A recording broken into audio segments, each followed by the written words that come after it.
absolutely phenomenal morning, guys. This is your Breakfast with the Brand. I am your host, Shaan, as always, flanked by the phenomenal Bobby Jackson. Listen, we started something yesterday.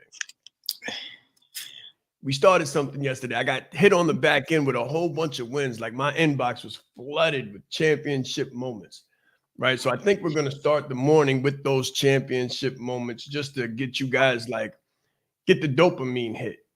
Right? Get the dopamine hit and also really let you know it's important to be mindful. One key aspect, one key ingredient to effective leadership is mindfulness. So Bobby, let's start off like we did yesterday and just tell me what was three wins. What were 3 wins for you yesterday? Yeah. One win for me was a late workout. So when you're working out and you're doing 2 a days, you want to get that second one done as soon as possible.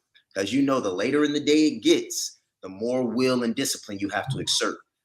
So for me, it was like 8, 9 o'clock and I'm hurting, guys. I've been up since 2 something. And I'm like, that gym got to see me. That was win number 1. I got there and I got it in. Win number 2 was I was in a meeting and I was not the lead instructor, but the moment I got an opportunity to speak, I let them have it. Full competence, full confidence. And I was positioning myself as a leader in the room and had people asking me questions by the time it was over. Another win, just really leaning into the competencies and confidence. And a third win for me yesterday was closing a deal. Close the deal. So I'm on the call and I'm working with individuals. I'm seeing what's going on and I'm like, hey, we can help you, and really helping people. So had a phenomenal day yesterday. Very good. Very good. So let me just say, guys, put your win in the chat. If you won yesterday, if there's a championship moment, what was it? What was it? We started something yesterday and there was a lot of energy, a lot of people hitting me. So I want you to kind of praise yourself. Not from a bad standpoint, not with the ego, but with the acknowledgement. It's okay. It's okay to do that, right? You have permission to acknowledge yourself. A lot of times we live in a culture that down presses acknowledging ourselves and uplifts acknowledging others. So sometimes our focus is on others and we don't develop ourselves. We don't develop those innate abilities and skills and techniques and acknowledge what we do.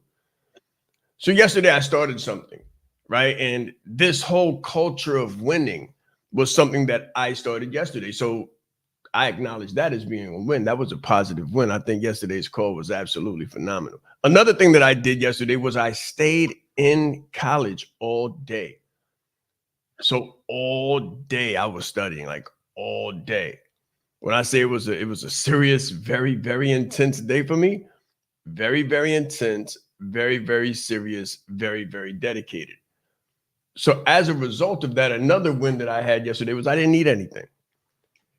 Right. So I fasted yesterday because I kind of sacrificed to studiousness and to study. Think of your wins during the break and put some of them in the chat. I'm sure you've got them. Trust me. When you create an attitude of gratitude, your latitude increases. That means you go higher. We'll be right back. This is the Breakfast with the Brand. There's slow growth and then there's scale. There's incremental growth and then there's exponential growth. What I want to talk to you about is adding a 0 to you and experiencing exponential scale. Incremental growth says 1 plus 1 is 2. Exponential growth says 1 plus 0 is 10. Incremental growth says 2 plus 2 is 4. Exponential growth says 5 plus 0 is 50. Guys, listen, when you add a 0 to you, you can add a 0 to the marketplace. You can add a 0 to the value that you bring. So you can add a 0 to your family, add a 0 to your legacy. This is what we're talking about. We're not talking about incremental, we're talking about exponential. I always say that business is a spiritual game. Just imagine when you combine your skills, your values, your abilities, your talents to something bigger than you, something greater than you, something like the power of exponential. That is adding a 0. Add a 0 to your competence, add a 0 to your confidence. This is about adding a zero in your life, your value, your industry, and your mission. Let's grow.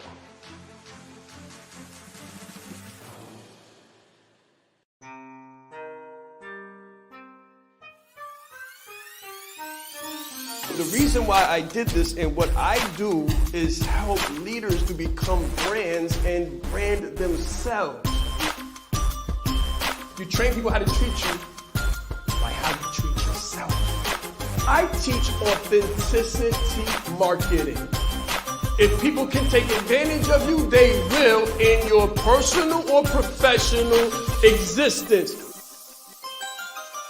My biggest takeaway just from day one is you are the brand. I would recommend it to anybody that's really looking to build a personal brand. Just the brand in general has changed my life. I've grown so much since I've been a part of this. I see myself in what he does, and I believe in it just as much as I believe in myself.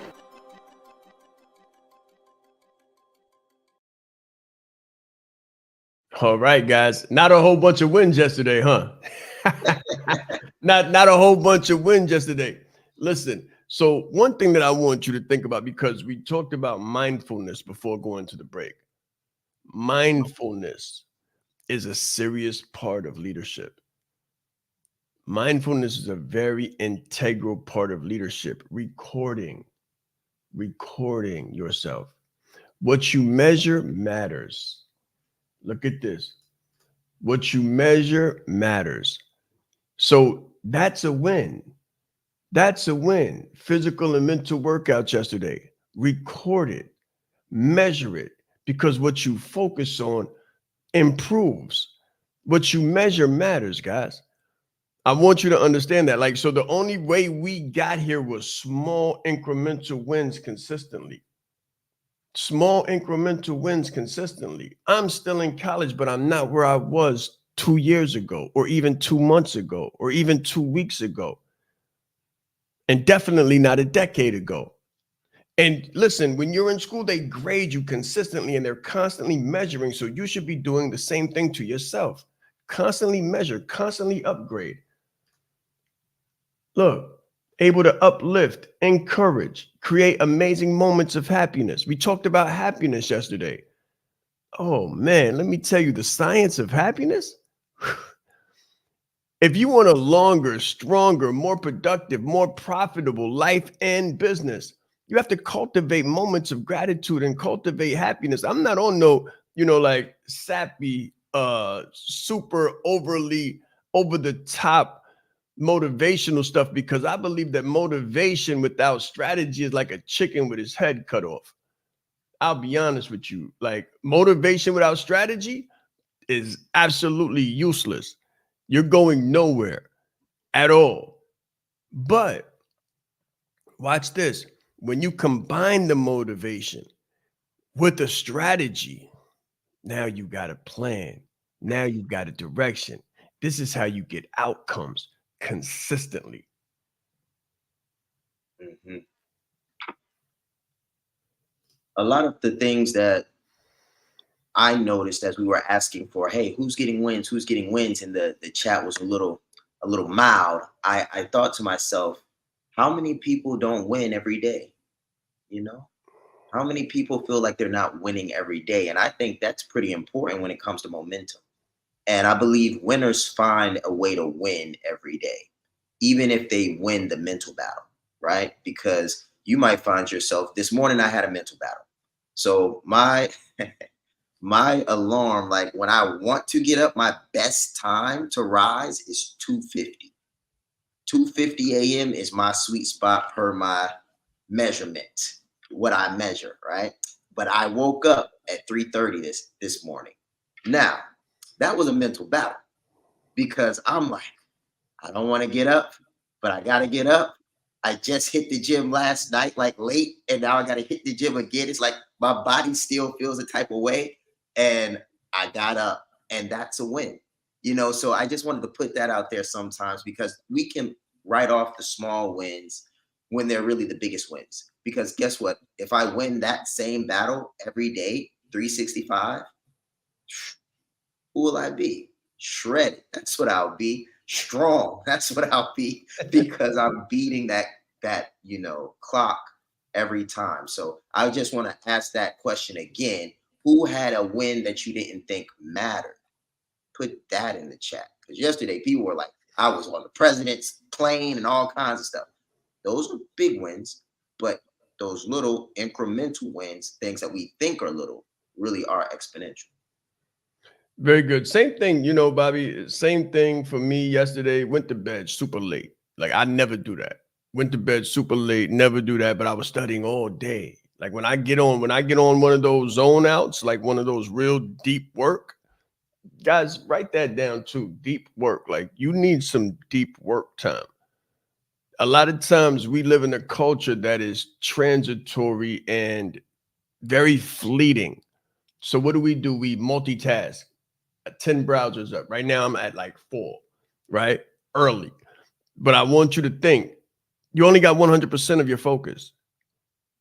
You've only got 100% of your focus. So if you got 4 browsers up, realistically, if I'm going back and forth between the 4 browsers, then I have to really be disciplined on how much of the percentage of my 100% of energy and focus am I going to dedicate to each browser. So something's not being done 100%. This is just acknowledgement from the coach. Like, I'm acknowledging that myself. Like, if I'm focused on the other browsers, if you're focused on multiple different things and you're trying to multitask, you're still one person. You still got 100% of your focus. You can't put 100% in 4 different places unless you're doing it at a different time. So what I want you to think about is how you can go like seriously deep work. Bobby, this work was so deep. Hours were flying. And I look up and I'm like, wow, whew, it's already late. So I went to bed late, got up around, I don't know, a little bit later than regular because I want to make sure that I get at least 5 hours, 4 or 5 hours. So I still got on the Peloton. Still got the workout in, right? And that's a win.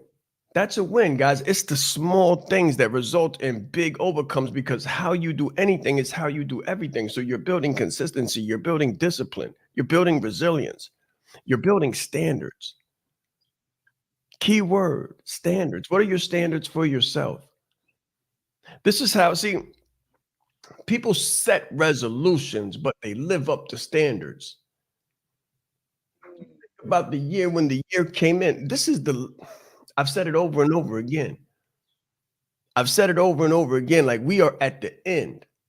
We are at the end of the first quarter. Next week is the last week of the first quarter of a new year. Where are you at? Where are you at economically? Where are you at financially? Where are you at relationally? Where are you at physically? Where are you at environmentally? Where are you at in your social situations? How many new people are in your pipeline? Listen, we're talking about business. Don't think we're not talking about business. If you're trying to build a coaching, speaking, consulting business, move up, in, or out of your vertical, add a 0 to your number, make your yearly income monthly, your monthly income weekly, and your weekly income daily, you got to track things. And you got to live up to standards. You need to set some serious standards. So all of you, starting new businesses or in your business, trying to scale your business, grow your business, how many strangers do you speak to daily? Simple stuff. Simple stuff. Growth for the sake of growth will not save a business with no systems and processes, no standards of excellence. Please understand, it's real easy to look good on the front end, but the back end is where the work takes place. The back end is where, so you get praised in the light for what you do in the dark. What was your morning like? What will your night be like? What are you studying? What are you doing the deep work on? What are you taking for yourself out of your schedule? Because a lot of times what we do as leaders, as servant leaders, as individuals who are concerned about other people, what we do is we devote and we sacrifice all of our time to someone else and to something else, to a cause. It's great to have a cause. It's great to have a mission, but you got to be selfish and selective at times and take time for yourself to really do some deep work. So when you enter the workforce, when you enter the organization, when you enter the client circumference, you really got something of value that you didn't have the day before. Where is your time going? What are you concentrating on when it comes to the deep work? Wow. When I think about sales and I think about a skill set, one of the deep works that I'm doing right now is on sales, is on how can I communicate more effectively? How can I take what I'm doing to the next level? And I want to share this with you because a lot of times we're doing things that we're not phenomenal at. So I was talking to a client yesterday, or a prospect. They ended up becoming a client. And during the process, they said, I'm doing a million different things and no one thing I should be doing. Like the one thing I should be doing, I'm not doing. And I said, why is that? And he said, because I've got so much stuff going on the marketing side, so much stuff going on the branding side, so much stuff going on the operation side that I'm doing everything and I'm not doing any one thing well. So many of you all may relate, right? Many of you all may relate. So as we're having our conversation, I started to think to myself about a phenomenal opportunity I got. And I was like, man, I got business over here. I got this over there. I got this over there. And I'm crushing it. I'm doing great to a degree, but it's like, I really want to do my one thing well. So I want to pose a question to you. How much different would your life be if you were doing the one thing that you do best? The one thing that you do best, and you were just crushing that one thing every day. Because if you position your brand properly and you go through the work and you go through the marketing, the sales, the closing, the coaching, the consulting, and you get all of this information, what ended up happening for me, which was very interesting, was that I got to a place where I had my own business. I was bringing in my own clients, and then I found my own niche within a niche. And I'll tie it all together here to not lose you guys and not go too deep. You just have to find what you do best. And one of the best ways to find what you do best is by doing more work. And I'll stop there, because if the more you do, the luckier you get, and you'll just stumble upon something. And when you stumble upon it, just roll with it. So I kind of took you guys somewhere, but I just want to keep this natural as possible. Bobby, what you said is so true, because all of our programs came from the work. The business came from the work. The actual, like, getting your hands, mixing your hands, rubbing elbows. Then speaking, they call it shaking hands and kissing babies. Like being a politician, being out there on the campaign trail with the people. That's how you find out what the people need. A lot of people try to subtract themselves from the work way too early in the process. There's 3 things that you need to really start something substantive in business. 3 things that you really need. And if you don't have any one of these 3 things, you're not in business, or you won't be for long. Number 1, you need an ideal client. I hear so many people say, I want to help everybody. Good luck with that. It won't work. It never works. You need to know who your ideal client is. And you need to make an incision. Like when I say incision, I mean a decision, and cut off any other opportunities. Like, my marketing pushes people away. And that's what it's meant to do. It's meant to push the unideal client away and bring in only one specific person. This is why I say education, experience, and expertise. You've got the education, experience, and expertise. If a person listens to it, doesn't have those things, or doesn't see themselves as valuable, or has no confidence and doesn't recognize themselves in that marketing message, guess what? They solved the problem for me. My sales team never has to deal with them or weed them out, because it's very intentional. Number 2, you need an irresistible offer. You need to have an offer that is so good that it makes people salivate in their sleep. This is not a negotiable. This is an absolute necessity. I don't care what business you're in. This is industry non-specific. I'm talking to you about numbers. I'm talking to you about a future. A lot of people think they're in business, but they're spinning their wheels and they're not hitting the margins that they could or should or would if they could stop the doing and start thinking and really designing the ideal business. You need an ideal client. You can't market to 3 different generations. Good luck with that. Really, I bid thee farewell because you won't be here long. People they don't want to miss any money, but because they don't want to miss any money, they're missing all the money.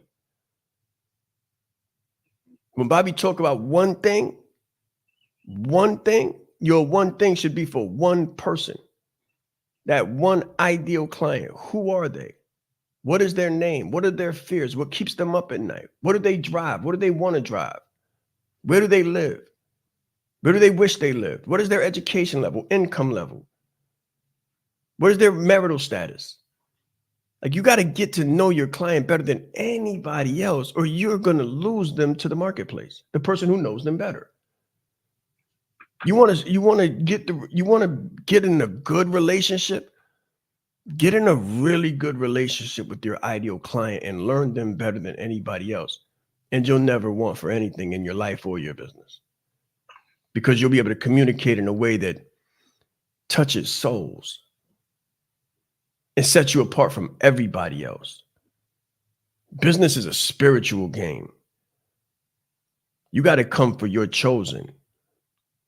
And number 2, you got to have an irresistible offer that makes your client jump up and down for joy and understand that no one else has their best interest in mind like you do.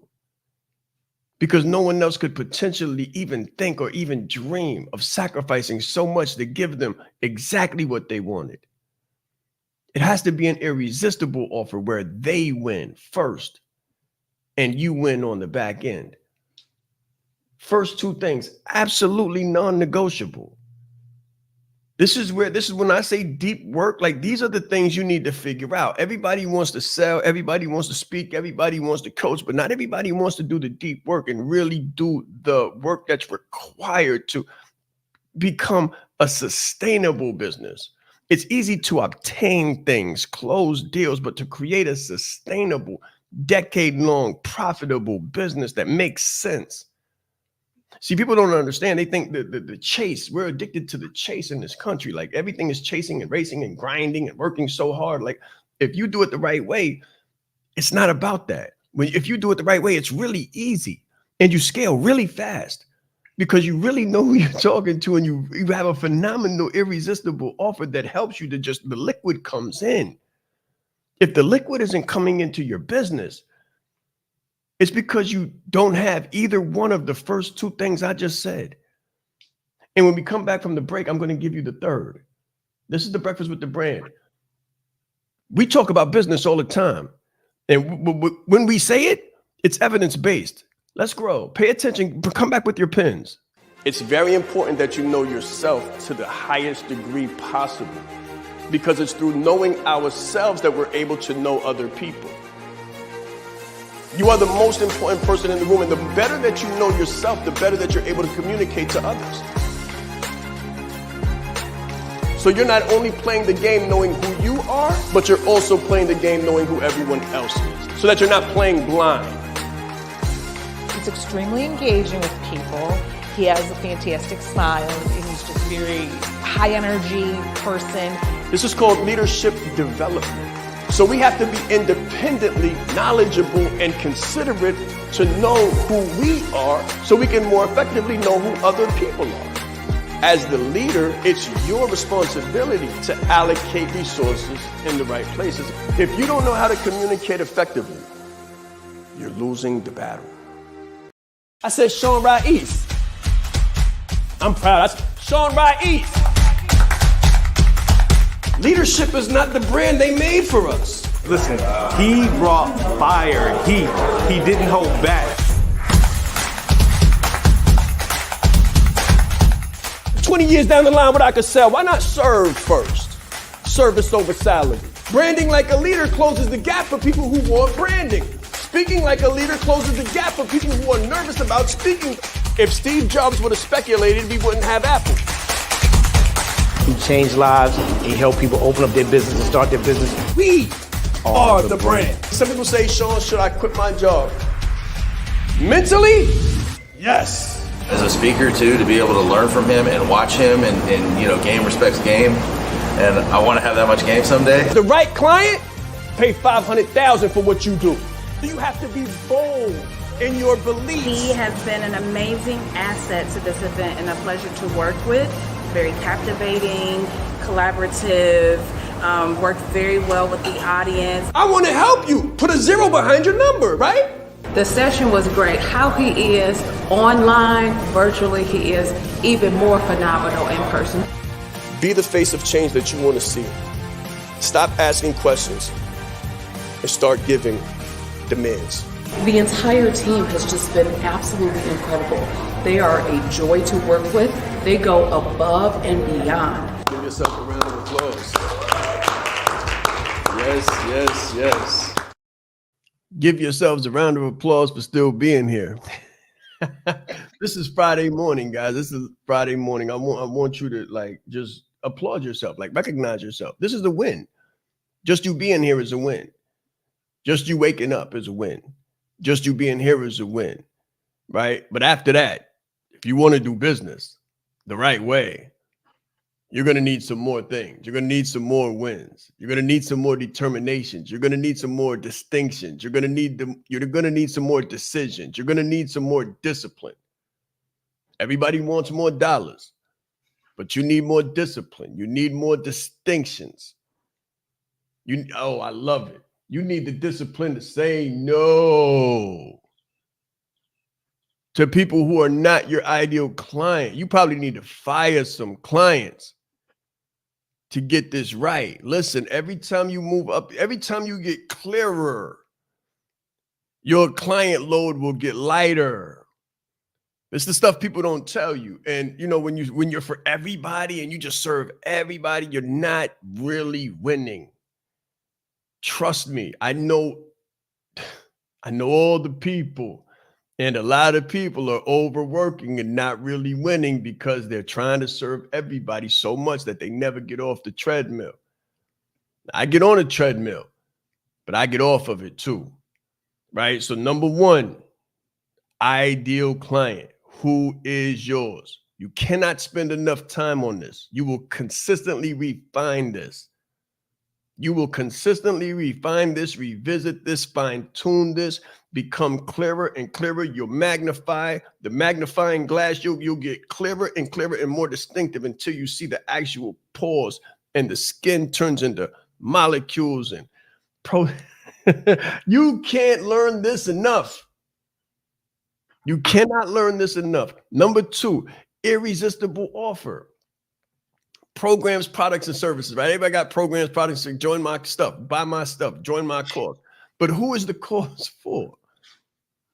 If you don't know the DNA of who your program is for, then your program is not profitable. It won't be sustainable. It won't. It just won't. That's why I always say, get in the market and sell something before you spend so much time trying to create something, but nobody understands it because they're under the wrong impression where people say, you need this, you need this, you need this. No, the first thing you need is an ideal client, and you need to know them like the inside out. That's how you know what they want. And you know how you can validate your idea? When they pay you. When they pay you. Not when they say that sounds good. Not when they say, yes, I like it. Not when they like your post. Not when they share your post. Not when they raise their hand. When they take their hand and put it in their back pocket and pull their wallet out. That's when you know you've got something. And when one person pays, you just might. Don't jump into the R&D yet. You need multiple sales to confirm your theory first. Trust me when I tell you this. Don't do it the wrong way because you're going to hurt yourself. Gonna hurt yourself. You're gonna waste a lot of time, a lot of money, and you're gonna get mad. And you might just like be like, I'm done with this whole entrepreneurial stuff. It's too painful. It's too confusing and too painful. It's only because you're not really doing the deep work and putting that part first. Ideal client. And then you got to know them better than anyone else, sometimes better than they know themselves. So when you provide what you think is the irresistible offer, it's a no-brainer. It's like, oh my God, yes, that's exactly what I needed. Why didn't I think of that? I didn't even know I needed that. But when you told me about it, it makes all the sense in the world. That's exactly what I need, of course. I don't care what the price is. It makes no difference what the price is, because you've satisfied all of the desires, that's what an irresistible offer looks like. All of the things. It satisfies multiple needs, not just one. One person, one offer. And then when that person makes the decision to work with you, this is part number 3. You've got to be able to over-deliver. The irresistible offer should sound like heaven. The service on the back end should become 7th heaven. It should be unbelievable. The service that a person gets. Now, you know, because you've been on the buying side of all kinds of business. So you buy something and it sounds like the irresistible offer. The marketing makes all the sense in the world. It looks fine tailored and fine tuned to everything that you need. And then you say, okay, cool. And you swipe the card and then the people disappear. The people disappear. The holes start to appear. The potholes appear. The sky turns dark. Everything changes. Everything changes as soon as the purchase is made. This is conventional. This is regular in business. This is regular. Why? Because people aren't thinking about creating a winning culture. They're thinking about creating a customer. That's all people are thinking about creating. How can I sell? How can I sell? How can I sell? How can I get the next one? Get the next one. Next. No care, no concern, no culture, no experience. No phenomenal engagement, no real community. Good luck. Okay, here's a login. Great. Good luck. Now I'm off to the next. You're on your own. Figure it out.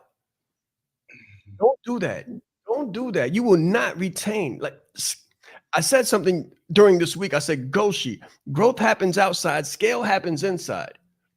Scale happens inside. Scale takes place. Your business will scale when you understand the science of over delivery.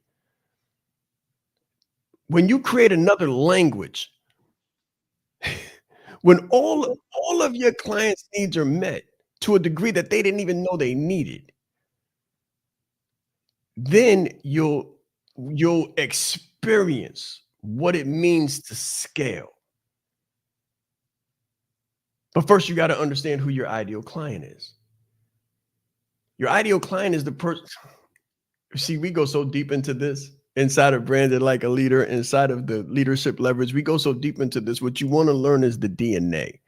Like you really, and what is an ideal client? Is the ideal client the person who just comes to you and buys from you? No, your ideal client is the person who goes and tells all of their friends.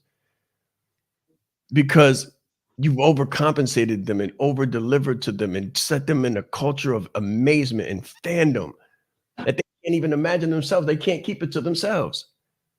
You know how you get giddy? You just eat something that even if you want to keep the restaurant like a secret because it's your little hole in the wall and you want to be there by yourself, but the food is just so good, you got to tell somebody. People do this all the time. Like you literally become an adolescent again. And it's like you can't keep your mouth shut because you got to tell somebody. Like that kind of energy, that kind of fervor, that kind of excitement, that kind of electricity where you got a secret. Maybe I'm talking to myself, Bobby. I don't know.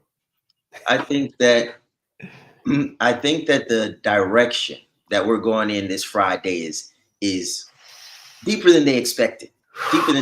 So here's what I'm gonna do for you guys. I'm gonna give you a buoy. Bring you I guess, closer to the wall so you can jump back out there again. So here's what I had to do and how I had to figure this out the hard way. I started my first business in California, and I was in the music industry. And those that know about the music industry knows that it's a lot of competition. Everybody wants to be a rapper, and I was one of them back in the day. I wanted to be one too. And right now, you may be feeling the same way. Everybody wants to be an entrepreneur, and you just so happen to want to be one too. So here's how I learned this the hard way. I got out there and I was selling tickets. Now, anybody that knows anything about the industry of music is you have to buy tickets yourself. And then you get to sell those tickets at a premium. But the promoter's already getting paid. Like, they got their money. And that's how it is in your business. You go, you find somebody that say, hey, I'll coach you, or hey, I'll mentor you, or hey, I got this program. You got to pay for the program up front. And then you got to go out and do the work and hustle in order to make your money back. And if you can sell your tickets in the music business at a profit, then you made out okay. Nice. So I like it. now we got this whole speed of implementation thing going on that I had to learn. So when you don't have an ideal client, right? And you go out there and you're trying to sell tickets and you're beating the streets with your feet and your legs hurt, your feet hurt, and people are like throwing your CD out the window like a frisbee. You're like, oh my gosh, like how am I going to sell these tickets?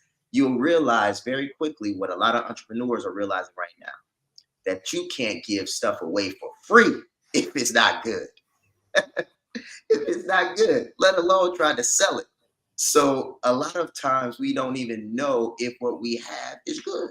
And when we don't know what we have is good, we don't know the DNA of the ideal client. So to tie this all back to one thing that we're known for here is confidence. And confidence comes from competence. And competence comes from the deep work. So yes, we took you guys out there and we like got you out there. But the reality is this: if you don't do the work and you don't figure out the DNA and you don't spend time with these people, like in the music industry, we would call them listening parties, where everybody would sit in the spot and everybody would loud music and you're doing what you do and you listen to music and you look at the people's faces.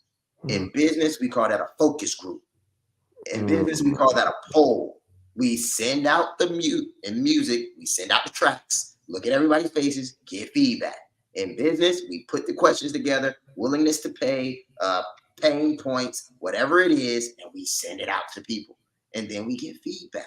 And based on that feedback, we craft irresistible offers around the ideal client and ensure that we can deliver to the highest degree.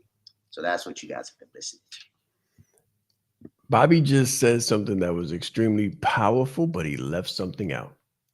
Oh boy. And I gotta bring everybody's attention to it, because this is the most common problem that I see around entrepreneurs, especially coaches, consultants, and speakers in this post-pandemic culture. Willingness to pay. Well, it touches me. It really does. It touches me. I'm sentimental about business. I believe that it's a spiritual game. It has allowed me so many freedoms. It has allowed my family so many freedoms. It has allowed me to help people, to help their families, and help the people that they want to touch. It's created a pipeline where I touch Bobby, Bobby touches his client touches his client, and all families are raised. So it's magical. It's like currency contagion. It's like current or a possibility pandemic. It's the best thing that you could ever possibly imagine when done right. However, there are many pitfalls and many traps and many lures and many illusions, many distractions, many gift boxes that don't have anything in them. One of the common misconceptions is willingness to pay. Willingness to pay. I was hoping he followed it up with what's really needed. Of course, there has to be a willingness to pay. But my God, if there's no ability to pay, it doesn't make a difference what people are willing to do.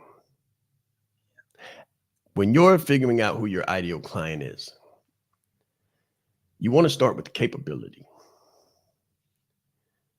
Because a lot of people are going to be willing. So if you find yourself speaking to people who say, man, that sounds good, man, that looks good, I'd love to be a part of it, but I can't do it now, or I have to think about it, or I just don't have the money, or let me contact you in 3 months. You've got the willingness to pay. You're missing the ability to pay. Your best friend is not your ideal client. Your cousin is probably not your ideal client.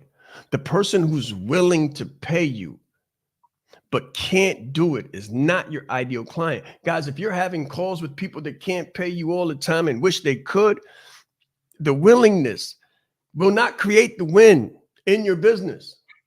It just won't. You need some challenging calls. You need some really challenging, confrontational closing calls. You shouldn't be having a super beautiful conversation sometimes, because business and coaching and huge investments are challenging. They're uncomfortable. People don't agree with everything that you say, and you shouldn't agree with what everyone else says. It's more than you think.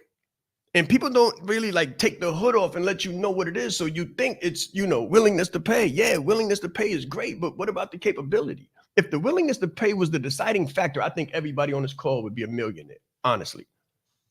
Because you're probably speaking to people that like what you got, that agree with you 100%, that give you smiles and handshakes and waves and mean the best for you. But they're not capable.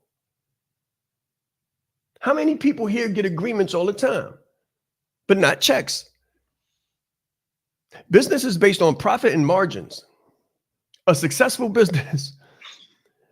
Let me take away the stamina. Let me take away the adrenaline. Let me take away the testosterone and just give you the ones and zeros. Successful business is based on numbers and profit and margin. You purchase something for 500, you sell it for 7.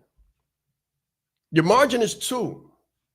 You got to do this 500 times to pay your overhead for the month, or pay your overhead for the quarter, and pay your staff, or you'll never be a successful entrepreneur, and you'll be a servant to a slave-making business model that doesn't give you freedom. And your dream, your American dream, will turn into a nightmare. And you'll stay there until you figure this out. Yeah.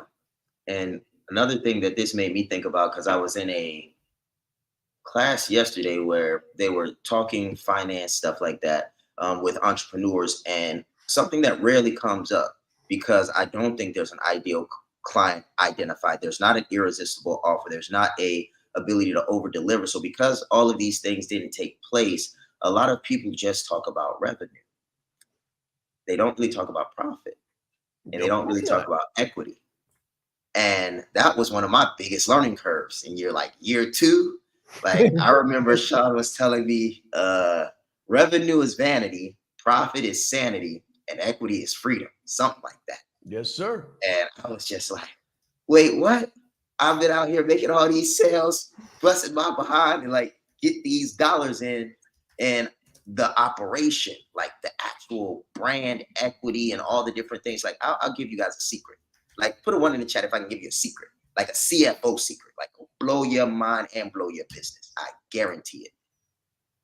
Absolutely guarantee it. So, and I can't see all the chats, but I'm gonna put a 1 in there for myself. No, I'm kidding, guys. But so here's the thing. One of the most expensive things that business owners pay for, thank you, Joel, thank you, Luana, is customers. We call this customer acquisition cost. And the customer acquisition cost is one of the biggest barriers to entry in a service-based business. And other businesses too, but extremely high in a service-based business, because a lot of the marketing is done online. And because a lot of the marketing is done online, the barrier to entry as far as marketing is low because you can do it on social media, but that means the amount of engagement people are having is so high, which means the quality of the engagement has to be on like an astronomical level to have any type of impact. Said another way, to just keep it super simple, if 1 million people say you are beautiful, are you really going to believe you're beautiful? Who has to tell you you're beautiful for you to actually believe it? You're going to have some king from this super nice place that's got all of these things come into your place and say, everybody else has called you beautiful, but you're actually an adornment. Like, it takes so much to make you feel something. So like, if that's the reality, how does this really work? Like, how does business really work if that's like one of the most expensive costs to a business owner? Well, here's what we see on the balance sheet of an actual business. We see brand equity being one of the biggest deciding factors in the longevity of an organization, because it's the one thing that creates the monopoly. And I'm not going to go too deep. Let me look at the time. So I'm not going to go too deep on this, but check me out. Like, really hear me. Like, a monopoly is your saving grace. We call it the OVO, the only viable option. If you are a monopoly, you're what we call in economics a price setter. Most people are price takers. If you are a price taker, you have been commoditized, meaning you must deliver your product at the price in which the market demands, because you don't have a monopoly on Come on, Bobby. Take them to college. You have a monopoly on your product and you are the OVO, and your brand equity make you pay like it weigh, what you can do is go into the marketplace and say your number with your chest. And guess what? If they want what you got, they got to pay what you're asking. And that changes the game. And that's what a lot of people don't understand. And that is actually on a balance sheet, and you can see it. And this is why on the back end, you must over deliver. You must be able to provide $10 to $100 worth of value for every dollar spent with you. Add a zero. That's what I mean when I say add a zero to you. Add a zero to the value that you provide in the marketplace. Or it's not ethical. What people are trying to do is get a $10 out and put $1 in. You're trying to subtract a zero. You're trying to get $10 for $1 of value. It's upside down. And that's why it doesn't work. And that's what hustling is. And that's what chasing is. And that's what unethical is. And that's what Enron did. This is a real thing. For the brand equity that Bobby's talking about, you got to over deliver, over serve, show up consistently, show up super authentically, and spend hours and hours and weeks and days and months and beating on your craft to become an artisan or the only viable option. And the best thing that you can do is connect with the people that really, really know the work, but they really charge the price to give you the deep artisan craftsmanship. And most people will say, okay, I've got a threshold. Well, when you have a threshold of what you invest, you have a threshold in what you can withdraw. It's 7:56. Guys, listen, business is my passion. Business is my purpose. You know, I really believe that I'm sent to kind of set the people free when it comes to understanding what business really is, because I didn't understand it myself. And when I realized what it was, I said, oh, this is not hard. This is easy. It's just what we're taught is so upside down, and what we're conditioned to believe about ourselves and our value, and the way it's structurally stratified for us to believe that our education, experience, and expertise has to be commoditized and sold for a pittance fee. It's not true.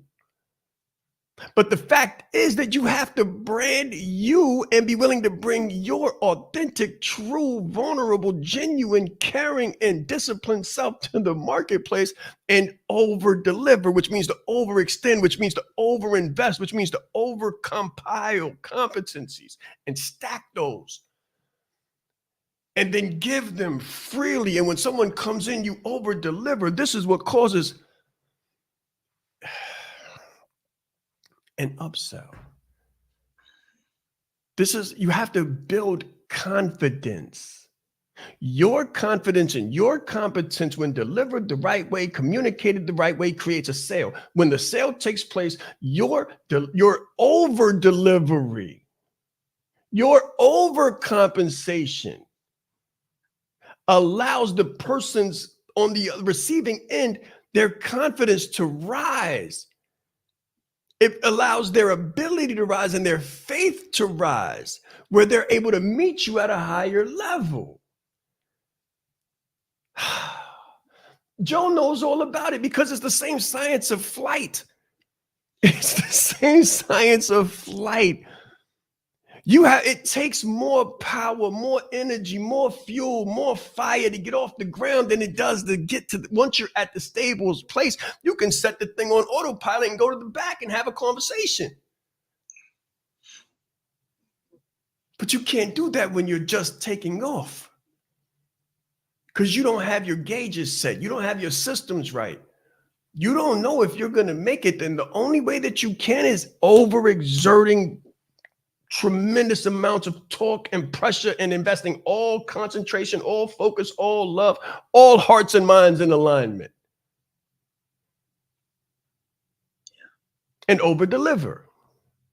So at the beginning, watch this. At the beginning, you'll have to accept $1 and give 100 worth of value to raise the person's confidence in what you deliver, because they'll go out and market test it and see if it works. But once they go market test it and it makes sense, once they put the tape test on it and it turns black, they're like, oh, this is real. This is a real thing. This works.